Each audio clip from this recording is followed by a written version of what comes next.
So in relation to deposits, what happens? At all of the Martin&Co offices, when an applicant applies for a property, when they actually become a tenant, they will pay an equivalent of 1 month's rent, plus in our office we take £200.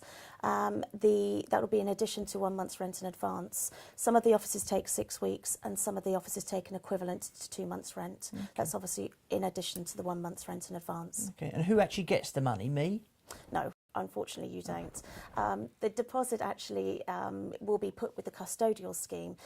As of April 2007, there was new legislation introduced regarding tenancy deposits, which was there to protect the tenants from disputes at the end of tenancies, and also with regard to potentially landlords not providing with the correct information. So the custodial scheme actually holds the deposit for the duration of the tenancy. Right, okay. And what can I use this money for? You can't actually use it for anything. The deposit belongs to the tenant, which is why it gets put into the custodial scheme. At the end of the tenancy, you can, of course, apply to have money deducted from the deposit, but it is a negotiating process between the agent on your behalf and the tenant. At the beginning of the tenancy, we'll have an inventory conducted, which will show the condition of your property. And at the end of the tenancy, we'll have a checkout conducted, which in effect is a spot the difference exercise.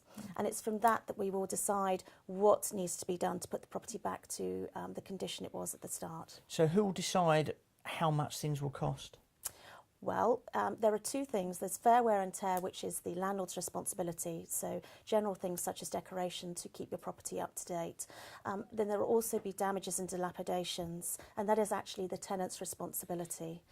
We will ask a contractor to quote for the work, and then we will put these quotes to the tenant and negotiate with them to ensure that the maximum work is done to bring your property back. Okay, I mean, this is all very interesting. My mother has a property in Scotland, and we're looking to move her into a home because she's rather old now. Okay. And the question is what to do with the property, and letting it out could be definitely an option for us. So does the deposit sort of set up work in the same way in Scotland? Interesting. It doesn't currently work in the same way. It will be, though. There is new tenancy deposit protection laws coming into Scotland too.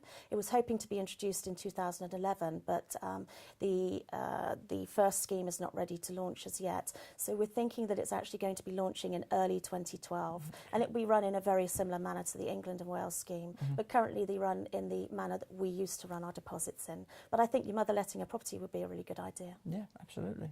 Thank you.